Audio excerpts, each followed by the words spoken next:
Hola a todos, bienvenidos a nuestro canal. El día de hoy queremos platicar un poco acerca de uno de los sultanes favoritos de toda la serie de El Gran Sultán Suleimán. Nos referimos al sultán que no llegó a ser,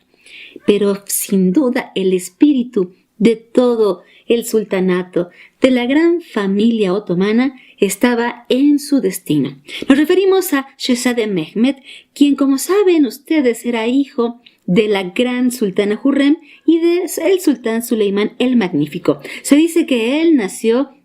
el 31 de octubre de 1521 en Estambul, justamente en el momento más importante del Imperio Otomano, en esta etapa en la que Suleimán era quien controlaba todo el imperio, y se aproxima su muerte hacia 1543 entre los 21 y 22 años en Manisa. Como sabemos, desafortunadamente por causas que muchos se han estudiado y que en la serie El Sultán se romantizaron un poco para quizá no darle ese color que algunos historiadores han mencionado en sus estudios. Como sabemos, Mehmed era muy parecido a su medio hermano mayor. Por eso él tenía un gran amor por él. Decían que era su modelo a seguir, y teniendo una relación tan cercana desde la infancia, en algún momento se dijo que era un príncipe con cualidades aún más exquisitas que las de Mustafa, incluso más inteligente, como más racional,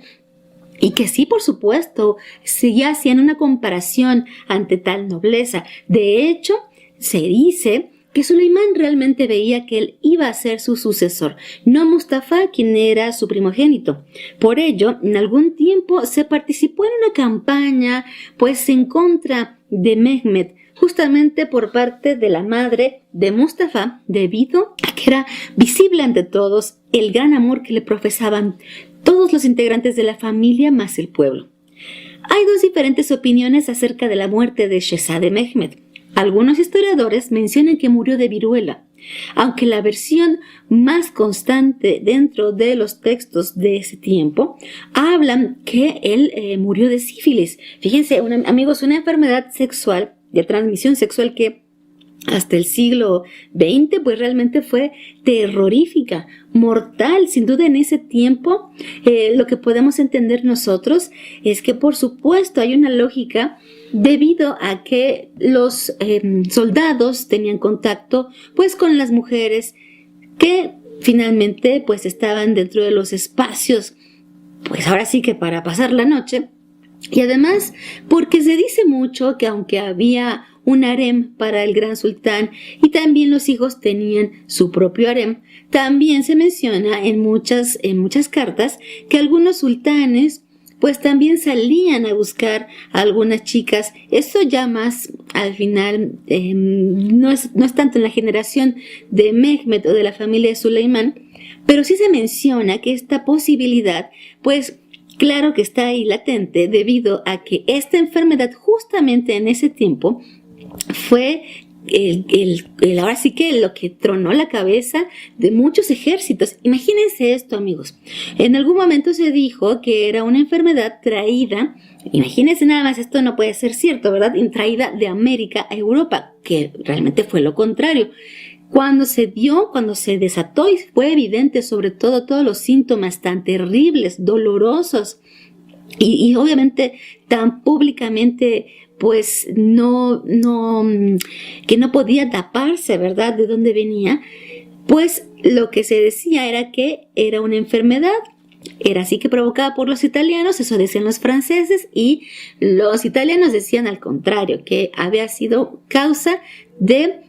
ahora sí que su país enemigo, y debido justamente a estas campañas en donde los soldados tenían contacto con mucha gente. En algún momento se llegó a decir, imagínense que dentro de las fechorías de Vlad el Empalador, que como ustedes saben el famoso Vlad, que Bram Stoker va a decir que va a volverse inmortal por beber sangre. Bueno, pues algunos mencionan que dentro de su cabeza retorcida se le ocurrió, para atacar a un ejército, pues llevar a leprosos y a gente enferma de sífilis para que, vestidos de soldados otomanos, se mezclaran y así contagiaran a todos esos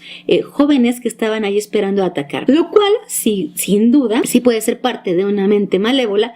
muy poco inteligente, porque como sabemos, pues esta enfermedad, la sífilis, para que cause estragos tiene que pasar mucho tiempo, igual que pasa con la lepra. Realmente, aunque la lepra obviamente es contagiosa y sabemos que en ese tiempo, pues obviamente las ropas y lo que estaban tocando las personas podía ser pues muy, muy fácil de no poder, ahora sí que de contagiarse. Bueno, en el caso de la sífilis tenía que haber primero un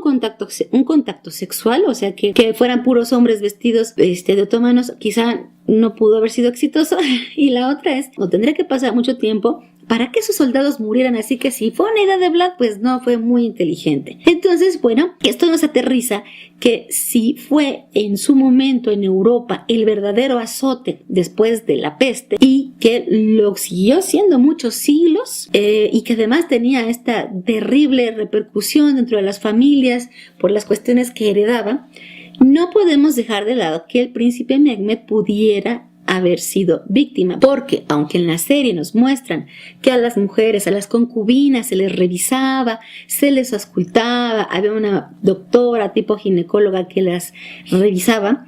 decimos otra vez, la sífilis, como muchas enfermedades de transmisión sexual como el virus del papiloma, no se ven hasta que ya están causando síntomas ya serios después de cierto tiempo. Entonces, si una muchacha llegó enferma, pues aunque la hubieran bañado, no iba a pasar nada. Entonces, no dudamos que si los historiadores han hablado de eso, más que de una especie de boicot o de un atentado, pues debe ser por algo. Acuérdense, amigos, que muchas cartas, muchos textos, después de que ya se fueron abriendo los espacios para hacer museos y sobre todo el harem para ser estudiado, pues es que se dieron a conocer y se siguen dando a conocer. Nada está dicho todavía. Ahora sí que no ha terminado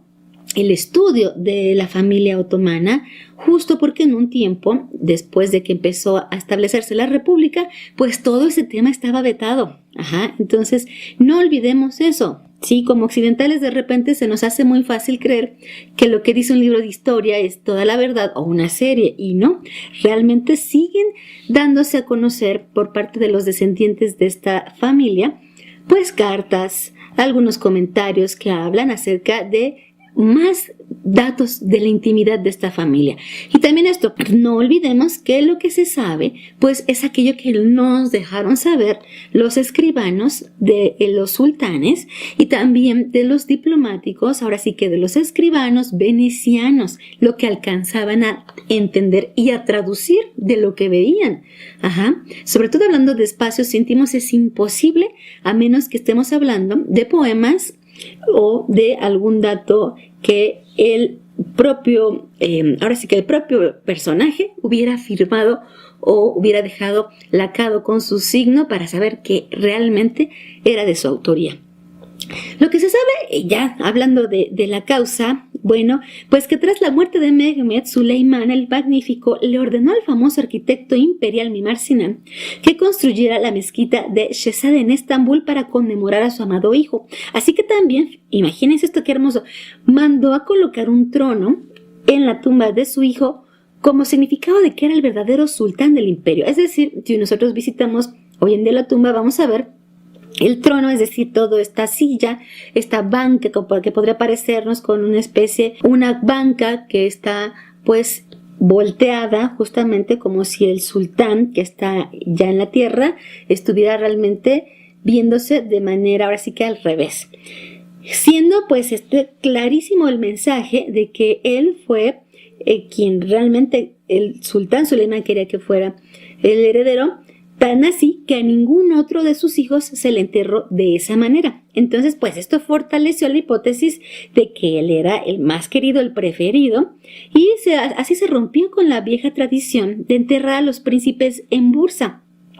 ya que además se le honró con todo un entierro digno realmente de un rey en la capital, similar, decimos, a el regente del imperio. Finalmente, también se menciona algo que no aparece en la serie, que el único hijo, o más bien el único descendiente de Mehmed fue una niña llamada Humayra Sultan, que más o menos nació entre 1540 y 1541. Después ella va a fallecer en 1592 y va a nacer de la relación que tuvo él con Esmehat Barnas Hanin, hija de Shah Sultan, hermana del padre de Mehmed, Suleimán el Magnífico. Entonces, bueno amigos, realmente la vida de Mehmed es mucho más interesante que lo que hemos visto en la serie, tan solo ahorita con el final de que tiene una hija con su prima, y pues de este dato, ¿verdad?, de la vida íntima que él tuvo, y desafortunadamente que pareciera, pues va a tener una muerte que no es así como tan honorable, podremos hablar, aunque realmente pues él siempre va a ser el gran Mehmed, y sin duda nos invita toda esta historia a visitar su tumba. Ojalá que podamos ir pronto a Turquía, amigos. Pues les enviamos un gran saludo, cuídense mucho.